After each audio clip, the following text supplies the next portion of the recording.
Welcome back to Big Gold Belt Media, biggoldbelt.com. Damian G here with a couple of questions for you. Number one, do you think you'd be a great action star? Number two, are you willing to put your body on the line for just making the art itself? And number three, if you think you can do all those things, do you think you can do John Wick as good as Keanu Reeves does? Before you answer that, here's the reason why. I just got done watching Wick is Pain. And as the title implies, it involves the John Wick universe, but it also shows you the pain, the physical, the mental pain that you have to go through to make an action film. Not even just any action film, but to put together the John Wick universe in this documentary film. It not only shines a light on how action films are made, but it also gives you the proverbial how the sausage is made for just making a film in general, from selling a screenplay to being on location on a tight budget, to losing funding, to getting funding, to not knowing if you're going to get the distribution rights in time to pay everybody, things of that nature. So if you like that kind of stuff like I do, looking at behind the curtain, that sneak peek that not a lot of people can get, this might be for you.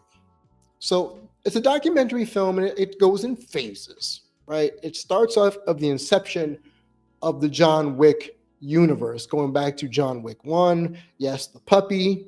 We know. If you haven't seen John Wick 1, spoilers. If you haven't, come on, man. It's been about a decade plus. Lost his dog. Killed his dog. And it was the last connection to his dead wife. So not only has he lost his wife, John Wick has, he's also lost the last living thing that offered a connection to her. And then here comes the vengeance afterwards. Go watch it if you haven't. You haven't. And even if you don't watch the first one, get into the John Wick universe, because after watching this documentary, you're going to want to watch John Wick, or you're going to want to take martial arts lessons, or both. But let's go all the way back to the beginning of the film. This centers around the co-directors of the first film. One of them is David Leitch, and the other one is Chad Stahelski. David Leitch is a veteran stunt coordinator, stunt actor extraordinaire in terms of the action field. And a little known fact about David Leitch: if you're a gamer and you've played the King of Fighters series for SNK, it's a fighting game series. Think of it as the competition Street Fighter. And you know a character named Terry Bogard, and if you play Street Fighter 6, you know exactly who that is. David Leitch played Terry Bogard in the live-action, straight-to-video King of Fighters movie. Don't know how many people know that without having to look it up, but I recognized him right away. The name, the face, he still looks as he did a decade ago when he played Terry Bogard. So watching these two, and they'll say this during the film, you know, David and Chad, they are passionate about action films. They've been thick as thieves for years. You know, they've ran the Hollywood gamut together, and they decided to do a co-directing movie, that turned out to be John Wick. But the funny thing about their relationship is that they argue and bicker, and they mention this during the documentary. It's like a married couple. One's intense, one's laid back. And they talk about how the dynamics of trying to get the funding at the last second, and I know this is chronicled on the internet. Go and check it out. Go Google it. Executive producer, someone saved their bacon. You're going to have to watch it to find out if you haven't Googled it by now. But even the cast and staff of the first John Wick, they even said when they would show up to set, it would be as if mom and dad are fighting. But these guys are best friends. At least the film lets you believe that they're best friends, thick as thieves, like I said. But the funny part about it is you can see the frustration on both of their faces trying to get this film made. Not even just about the funding. We're talking about distribution rights. We're talking about the way things get done in Hollywood. We're talking about making a film on a shoestring budget. And by shoestring, I mean a couple $1 million. And you have a specific amount of time to get it in. So you are rushing. You are rushing.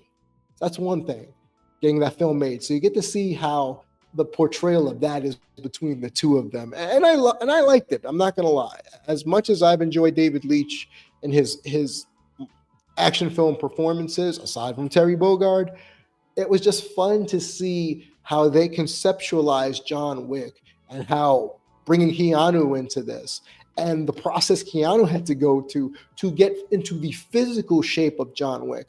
There's a mentioning of a beard that may be too thick for John Wick, depending on the distribution rights depending on the country that gets the distribution rights, which I did not know.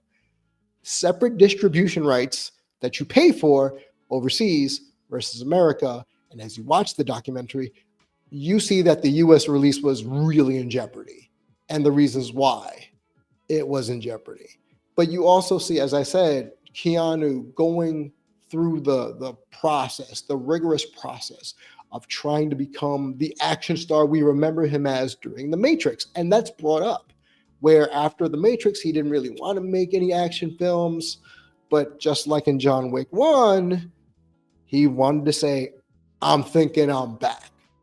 And I tell you, just looking at Keanu getting into fighting shape, as it were, the bumps, the bruises, the broken bones, the concussions, anything that and the stunt doubles. Don't even get me started on the stunt doubles, who are the unsung MVPs, right? The unsung MVPs. There's one specific scene in this film that documents a fall from, I guess, the roof to a fire escape all the way down. And you have to watch it because the bump, to quote a wrestling term, the bump that this stunt actor takes, I was a little concerned for their life. And the fact that they walked away with it from it without any, aside from normal bumps and bruises, without any paralysis, loss of life, you could have fooled me, because my God, some of these bumps, and I'm going to use wrestling terms to simplify it, that the stunt people take, or even the faceless goons, right? The red shirts, as we like to say in Star Trek terms, the faceless goons that have to get shot by John Wick or get stabbed by John Wick is a physical phenomenon that you have to watch happen. Because what I didn't know as you watch this film is that you might have the same guy play 4 different goons, 4 different thugs. One's got sunglasses, one's masked up, one has his face, the other one has a chubby fat suit on his face. So you could use multiple actors, one actor to play multiple roles, I should say, if you're a faceless goon. And the fun and the joy that some of them seem to be going through while doing it. Obviously, the martial arts are cool. The fight scenes are cool. They coined the term gun fu, which will now stay with me for the rest of my life. Because if you watch John Wick movies, there's guns involved, but there's also martial arts while using the gun, not just shooting. It's incorporated in the fighting style. It reminds me a lot of John Woo, but not as over the top, if that makes sense. If you've seen John Woo movies, you know John Woo, John Wick, they kind of are part and parcel from one another. But bumps, bruises, and just starting out, the process pre-production, right? People are breaking legs on the production. People are breaking ribs, dislocating shoulders, damn near dying, as I said before, for some of the stunt performers, damn near dying and falling from rooftops. All for what? For the craft. And all I can say is don't try this at home. So as the film gets toward the end, for me personally, it's kind of left as a what's next for the John Wick universe, going off of the success of the first John Wick, saying, oh, well, now David and Chad, they may have to part because one wants to do another project and one wants to stay in the realm of John Wick, which is completely understandable, because if you've created something and it's your baby, quote unquote, you don't want to give it up. You don't. So there's a little bit of a tug of war between David and Chad that you're going to have to watch to find out who stayed for what. I mean, you could Google it, but just watch the film, because I think it's a lot more enjoyable, going back to the dynamic of, well, I want to do this, I want to do that. Mom and dad are arguing again.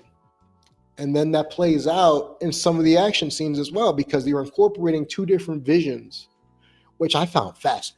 You're incorporating literally two visions for the film, and you're trying to immerse them together and make it homogeneous, right?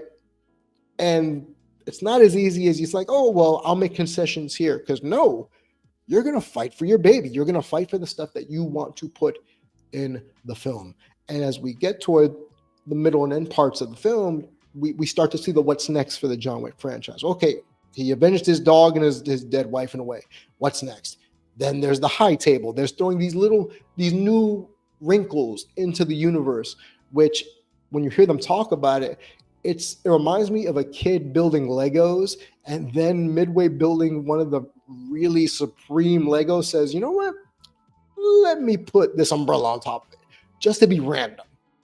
That's how I felt the putting together of some of the set pieces that they talk about within John Wick was, oh, this comes out good, but why are we doing that? Okay, we're just gonna put it there, and we're gonna let it happen and throw it against the wall and see if it sticks.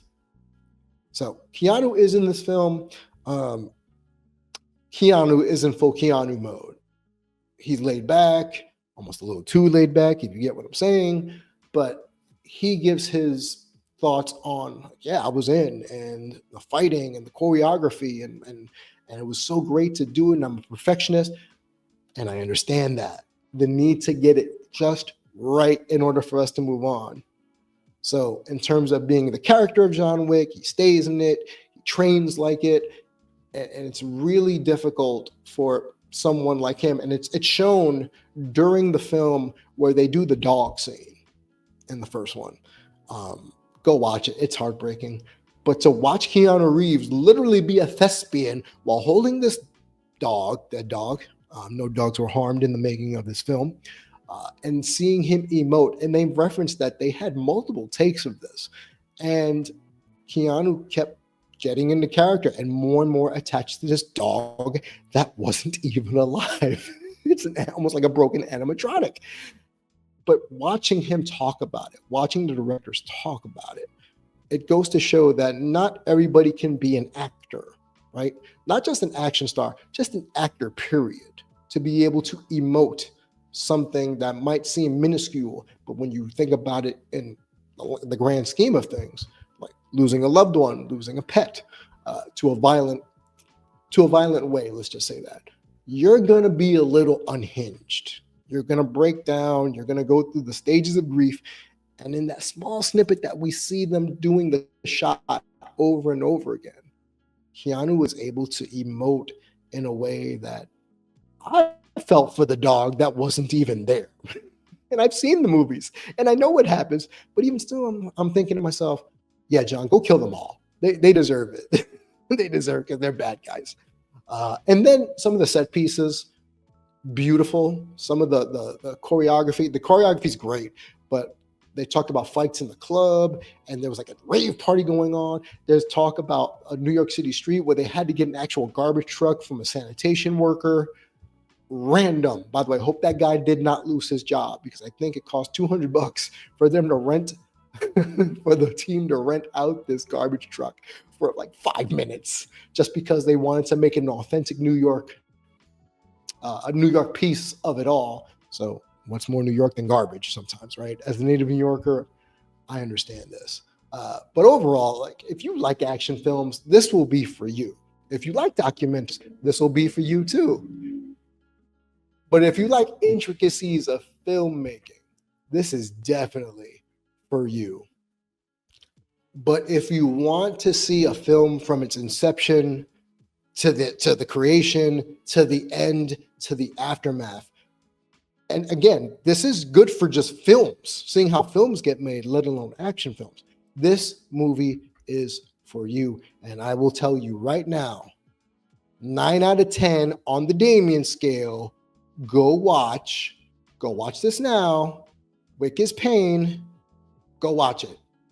Like, share, subscribe here at Big Gold Belt Media. Let us know in the comments below, are you interested in this film? And if you haven't seen it already, do you plan on it? Let me know what you thought of it. Find me on social media at Damon G Show across the board. Thank you to Big Gold Belt, your one-stop shop for all things entertainment, and I will catch you on the next one.